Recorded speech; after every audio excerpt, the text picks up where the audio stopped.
नमस्कार, आप देख रहे न्यूज 18। मैं हूं आपके साथ मेनका चौधरी और ये वक्त है लाख टके की बात का। नमस्कार, मैं हूं आपके साथ अमित गर्ग शुक्ला। शुरुआत करते हैं बड़ी खबर के साथ। आजमगढ़ का उपचुनाव कौन जीतेगा? क्या समाजवादी पार्टी अपना गढ़ बचा पाएगी या फिर दिनेश लाल यादव निरहुआ इस बार बीजेपी की विजय पताका फहरा पाएंगे? और सवाल ये भी है कि बीएसपी प्रत्याशी गुड्डू जमाली चुनाव में क्या रोल निभाने वाले हैं। आजमगढ़ उपचुनाव को लेकर ये तमाम सवाल बने हुए हैं और इसी बीच आजमगढ़ में चुनाव प्रचार तेज है। दिनेश लाल यादव निरहुआ, समाजवादी पार्टी के प्रत्याशी धर्मेंद्र यादव और गुड्डू जमाली प्रचार में जुटे हुए हैं। लेकिन सवाल है कि आजमगढ़ में समीकरण क्या बन रहे हैं। तो सबसे पहले आप ये रिपोर्ट देखिए और समझिए कि क्या समीकरण वहां पर बन रहे हैं। जी हाँ, तो आजमगढ़ यादव बहुल क्षेत्र है। यादव वोटर्स की संख्या यहां पर 4 लाख से ज्यादा है। दूसरे नंबर पर मुस्लिम है, संख्या 3.5 लाख से ज्यादा है। और तीसरे नंबर पर दलित वोटर्स हैं, संख्या करीब 3 लाख इनकी है। और यही सारे समीकरण बता रहे हैं कि जिनकी तरफ से जो दावे किए जा रहे हैं वो किस आधार पर किए जा रहे हैं। और अब देखिए कि आजमगढ़ लोकसभा सीट का असली खेल क्या है। दरअसल क्यों कहा जा रहा है कि आजमगढ़ में समाजवादी पार्टी को चुनौती देना आसान नहीं होने वाला है। यादव समाज समाजवादी पार्टी का कोर वोटर यहां पर माना जाता है, ये धर्मेंद्र यादव का मानना है। मुलायम सिंह यादव के परिवार से हैं। 2014 में मुलायम सिंह यादव आजमगढ़ से सांसद रहे हैं और 2019 में अखिलेश यादव आजमगढ़ से सांसद चुने गए। 2022 में आजमगढ़ की सभी विधानसभा सीटों पर समाजवादी पार्टी ने जीत हासिल की है। 10 विधानसभा सीटें हैं आजमगढ़ में और सबकी सब समाजवादी पार्टी की झोली में ही गई। लेकिन बीजेपी ने समाजवादी पार्टी के इस गढ़ में सेंध लगाने के लिए एक नई रणनीति तैयार की है और शायद यही वजह भी है कि इस बार बीजेपी को कम करके नहीं आंका जा सकता है। दिनेश लाल यादव निरहुआ यादव समाज से आते हैं। निरहुआ अभिनेता हैं, उनकी पूर्वांचल में खासी फैन फॉलोइंग भी है। 2019 में अखिलेश यादव के सामने चुनाव भी लड़े थे दिनेश लाल यादव निरहुआ, और निरहुआ को 35% वोट तब मिले थे, जो कि 2014 बीजेपी को मिले वोट से कहीं ज्यादा थे। बिल्कुल, तो 2014 में बीजेपी को 28% वोट मिला था, जबकि 2019 में ये परसेंटेज बढ़ गया था, 30% से ज्यादा मिला था। और जाहिर है कि इस बार मुकाबला दिलचस्प है। बीजेपी से ज्यादा समाजवादी पार्टी के सामने चुनौती है, क्योंकि आजमगढ़ समाजवादी पार्टी का गढ़ है और अखिलेश यादव के इस्तीफा देने के बाद उपचुनाव यहां पर हो रहा है। लिहाजा मुलायम परिवार की साख भी दांव पर लगी हुई है। तो देखिए ये रिपोर्ट।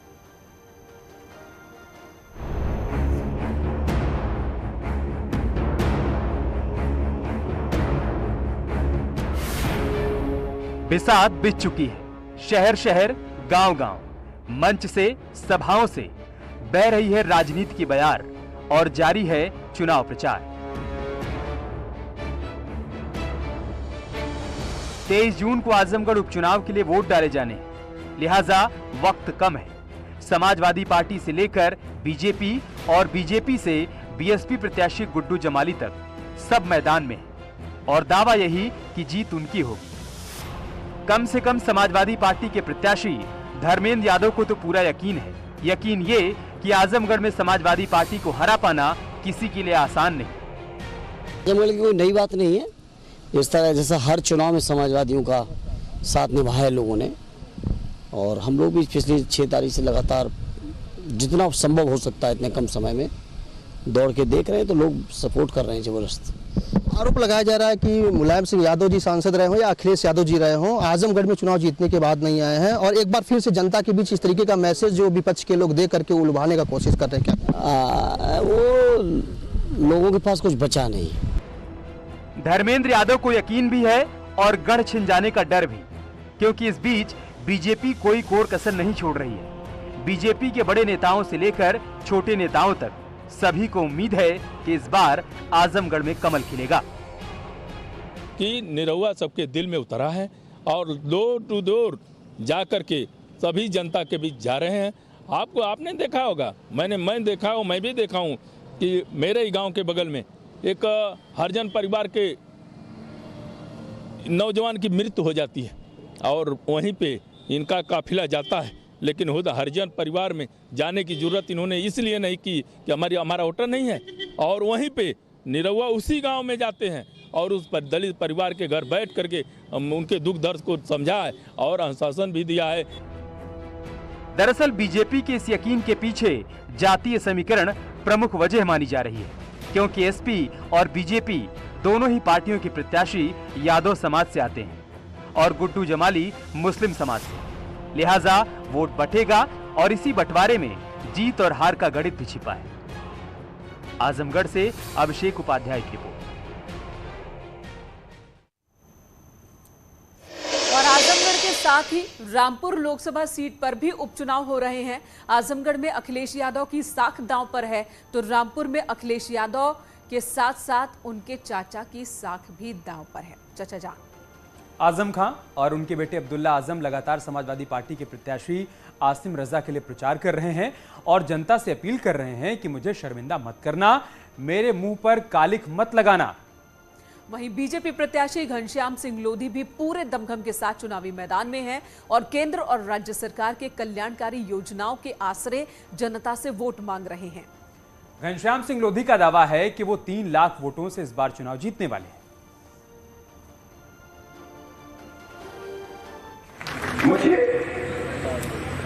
मुझे शर्मिंदा मत कर देना, मेरे मुंह पर कालक न लगा देना, मेरी जिंदगी को मुख्तसर मत कर देना। कहीं ऐसा ना हो ये सदमा मेरे लिए ज्यादा गहरा हो सकता है। इसलिए मैं आसिम राजा के लिए वोट मांगने के लिए हाथ फैलाने आया हूं। बहुत यहाँ की जनता, रामपुर की जो आम जनता है, वो अपने आप को प्रत्याशी मानकर चुनाव लड़ रही है और मैं समझता हूँ जब जनता के हाथ में जब कमान आ जाती है तो लोकतंत्र का है ना चौथा स्तंभ है। अच्छा, अपनी जीत को कितनी सुनिश्चित मानते हैं? मेरे हिसाब से तो एक तरफा जीत है और मैं समझता हूँ 3 लाख वोटों से हम लोग जीत रहे हैं। राज्य और केंद्र की सत्ता में काबिज बीजेपी समाजवादी पार्टी के गढ़ में सेंध लगाने के लिए तो रणनीति बना ही रही है। साथ ही साथ बीजेपी ने 2024 के लिए भी बिसात बिछानी शुरू कर दी है। और इसी कड़ी में मेरठ में उप मुख्यमंत्री केशव प्रसाद मौर्य ने अयोध्या और काशी के मुद्दे को मंच से हवा में उछाला। दिलचस्प बात यह है कि केशव प्रसाद मौर्य तब काशी के विवाद का जिक्र कर रहे थे जब बीजेपी अध्यक्ष जेपी नड्डा खुद काशी एजेंडे में नहीं होने की बात कह चुके हैं।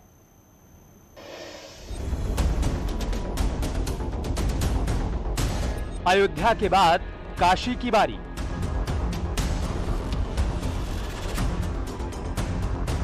धर्म की बिसात पर 2024 की तैयारी। बीजेपी के केशव का शंखनाद।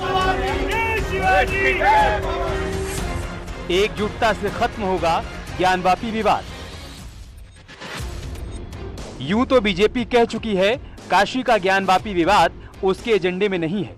सरसंघ चालक मोहन भागवत साफ कर चुके हैं कि किसी मंदिर के लिए अब कोई आंदोलन नहीं होगा।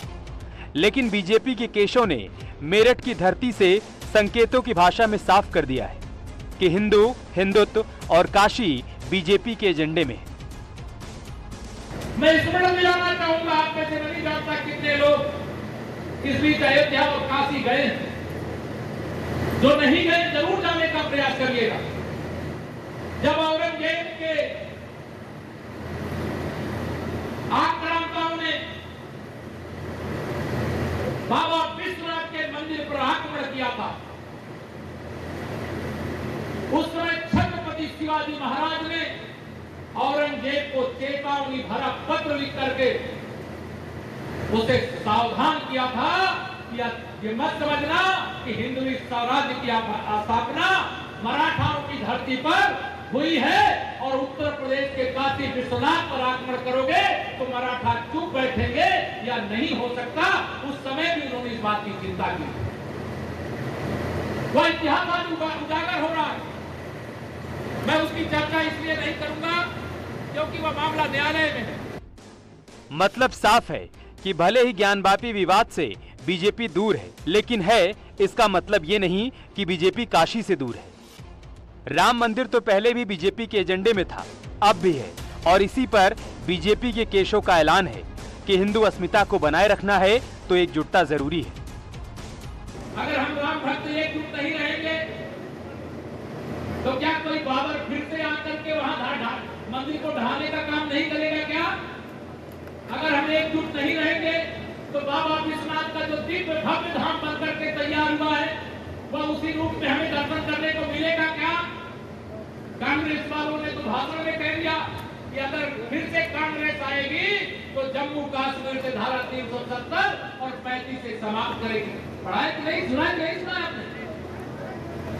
यह तो तमाम चुनौतियों में संकेत रूप में केवल आप सबके सामने कह करके निवेदन करके जा रहा हूं। यह तो हमारे सामने तमाम प्रकार के संकट वर्षों से, सदियों, शताब्दियों से थे, वो समाप्त करने का काम एक एक करके हुआ है।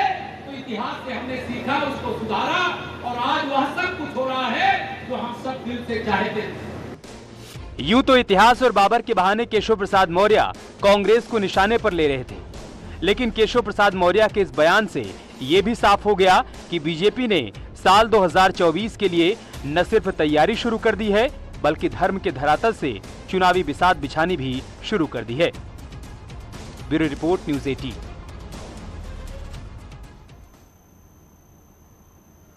और पिछले जुम्मे को हुई हिंसा में लगातार कार्रवाई जारी है। आरोपियों की पहचान कर गिरफ्तारी की जा रही है। अब तक 333 आरोपियों को गिरफ्तार किया जा चुका है। सहारनपुर से 81, हाथरस से 51 लोग गिरफ्तार किए गए हैं।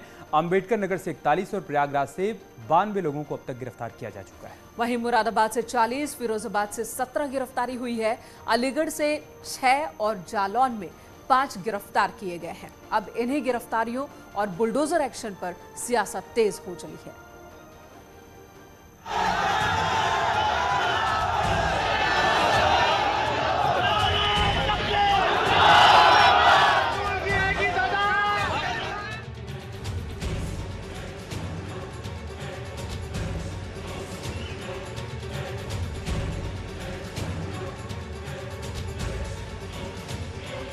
प्रयागराज से कानपुर और कानपुर से सहारनपुर तक बुलडोजर का एक्शन जारी है और इस एक्शन पर सियासत भी।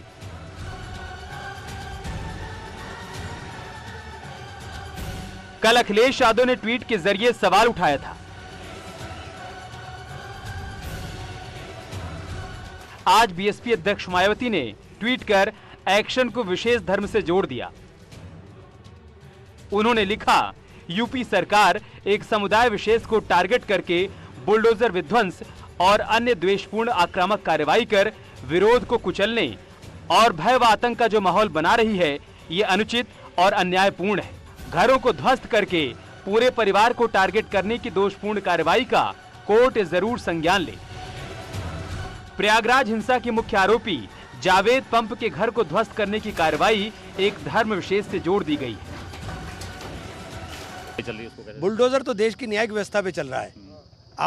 आपने सब सहियों को दरकिनार कर कर किसी के कल को मेरे भी घर पे चला देंगे, मुझे पता है, चला दो भाई। एक तरफा एक विशेष समुदाय के लोगों को गिरफ्तार किया गया, उनको जेल में भेजा गया, उनके ऊपर गंभीर धाराओं में मुकदमे कायम हुए। दुनिया का कोई तानाशाह नहीं बचा। याद करती है तारीख हम लोगों को और याद करेगी जब तक दुनिया रहेगी, लेकिन तानाशाह के नाम से। जो हालात आपके सूबे के हैं, जिस तरीके का नफरत का माहौल, दहशत का माहौल बनाया जा रहा है,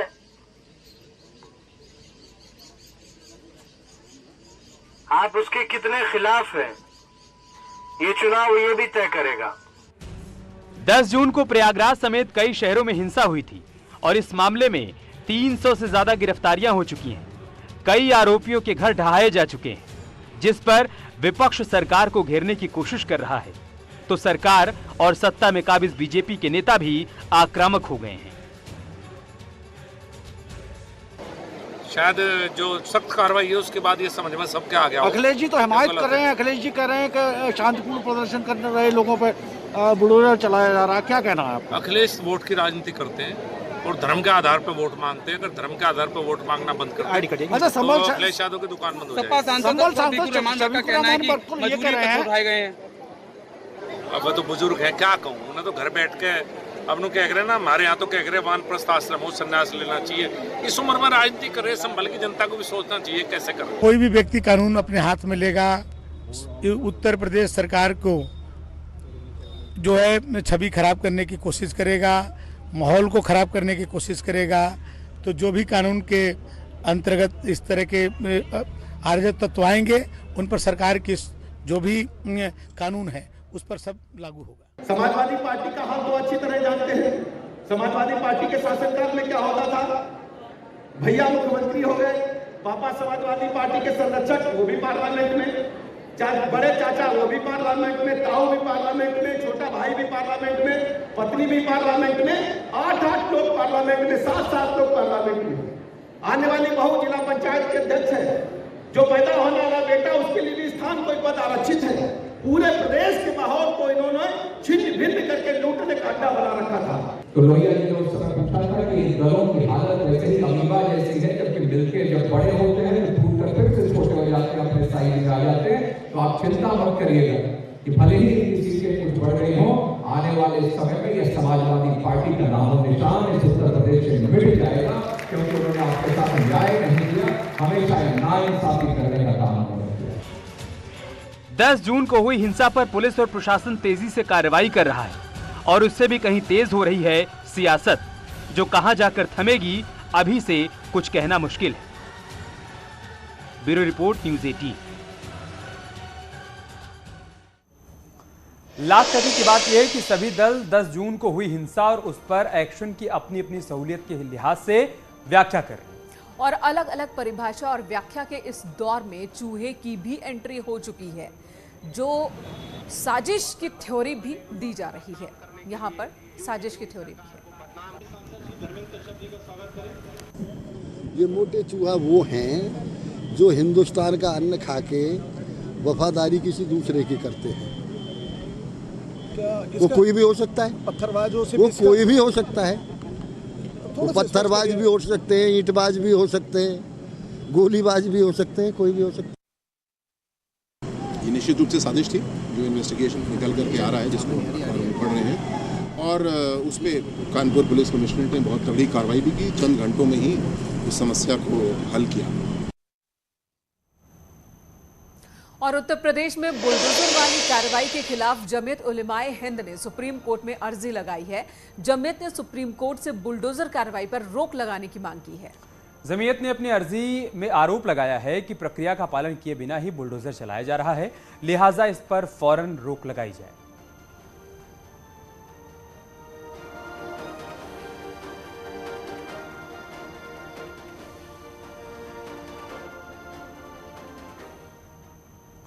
प्रयागराज हिंसा के मुख्य आरोपी जावेद पर कार्रवाई के बाद अटाला क्षेत्र में अवैध रूप से बनी दुकानें और मकान खाली करवाए जा रहे हैं। दुकानदार अपना अपना सामान बाहर निकाल रहे हैं। दरअसल उन्हें डर है कि कभी भी बुलडोजर यहां पर चल सकता है और ऐसी सूरत में उन्हें नुकसान हो सकता है।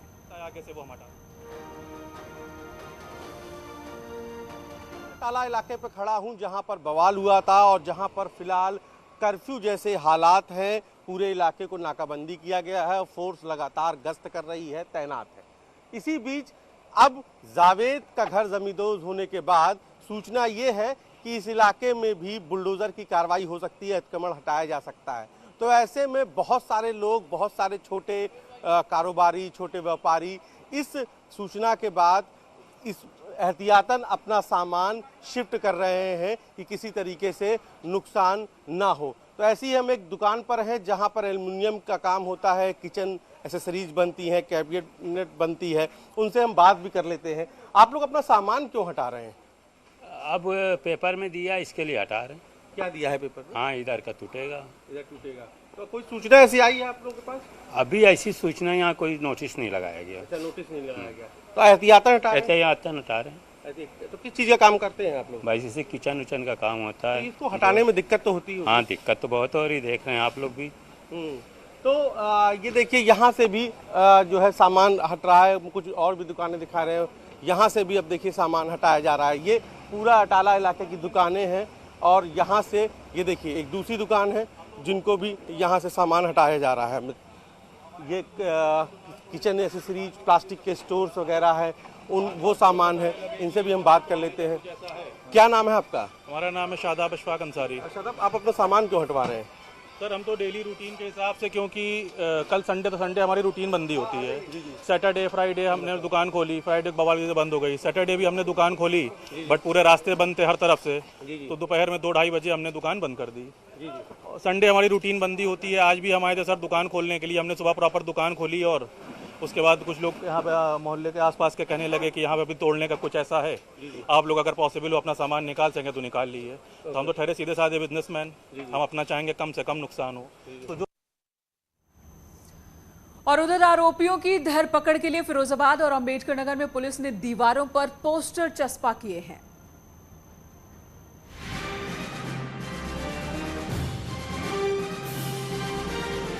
दस जून को जो हिंसा हुई और हिंसा में जो शामिल थे, ये उन्हीं की तस्वीरें हैं जिन्हें अब चौक चौराहों पर चस्पा किया जा रहा है।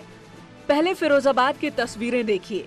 यहाँ बीते शुक्रवार को हिंसक प्रदर्शन के बाद 8 के खिलाफ नामजद और 90 अज्ञात के खिलाफ केस दर्ज किया गया था। इनमें से 15 की गिरफ्तारी की गई है, अन्य की तलाश जारी है। साथ ही आरोपियों का पोस्टर भी रिलीज कर दिया गया है। जुम्मे की नमाज के बाद में गली के अंदर में जिन्होंने इकट्ठा होकर नारेबाजी की थी, उन लोगों के कई लोगों के जो चेहरे थे वो ढके हुए थे। तो उसमें सभी जो हमारे मुस्लिम लीडर्स हैं, जो हमारे मेम्बर हैं, जितने हमारे सिटीजन्स हैं और अन्य ग्रुप हैं, तो सभी से सहयोग लिया जा रहा है। उनका फोटो एल्बम्स वगैरह बनवा के जो लगातार दिखवाया जा रहा है। अब अंबेडकर नगर की तस्वीर देखिए। यहाँ भी पुलिस ने 10 जून को हिंसा करने वाले आरोपियों के पोस्टर दीवारों पर चस्पा कर दिए हैं। पुलिस ने अब तक 34 से ज्यादा आरोपियों को गिरफ्तार किया है। बाकी की तलाश चल रही है। उम्मीद है कि पोस्टर जारी होने के बाद जो आरोपी अब तक पुलिस से बचे हुए हैं, वो भी जल्द पुलिस की गिरफ्त में होंगे। Bureau report, news 18।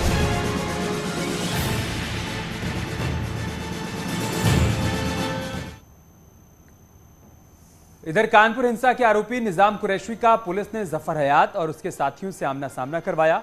सूत्रों के मुताबिक एटीएस एसआईटी ने बर्रा थाने में कुरैशी से करीब 40 मिनट तक पूछताछ की। पूछताछ में जांच एजेंसियों को कई चौंकाने वाली जानकारियां भी मिली है। आपको बता दें, एसआईटी ने निजाम कुरैशी को शनिवार को बेकनगंज से गिरफ्तार किया था।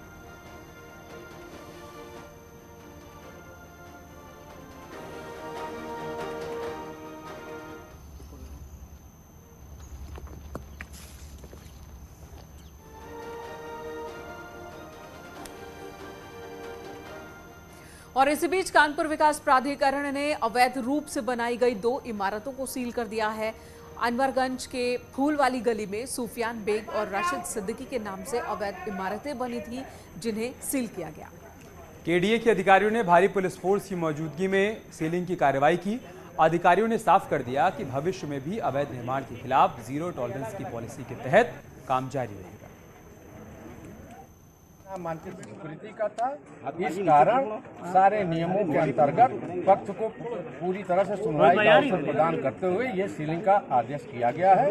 हाँ, बस बिल्कुल हमारे उच्चाधिकारियों का निर्देश है ये कि जीरो टॉलरेंस की नीति होगी, अनधिकृत निर्माणों के विरुद्ध जो है कठोर कार्रवाई की जाए।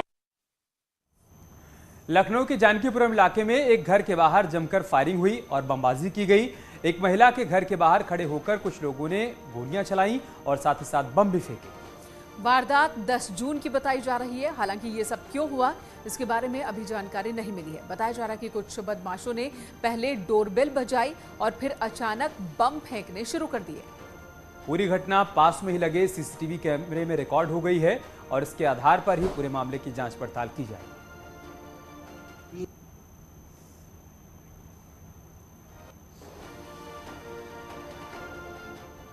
और यहाँ रुकेंगे फिलहाल एक छोटे से ब्रेक के लिए। जल्द लौटेगी कुछ और खबरों के साथ।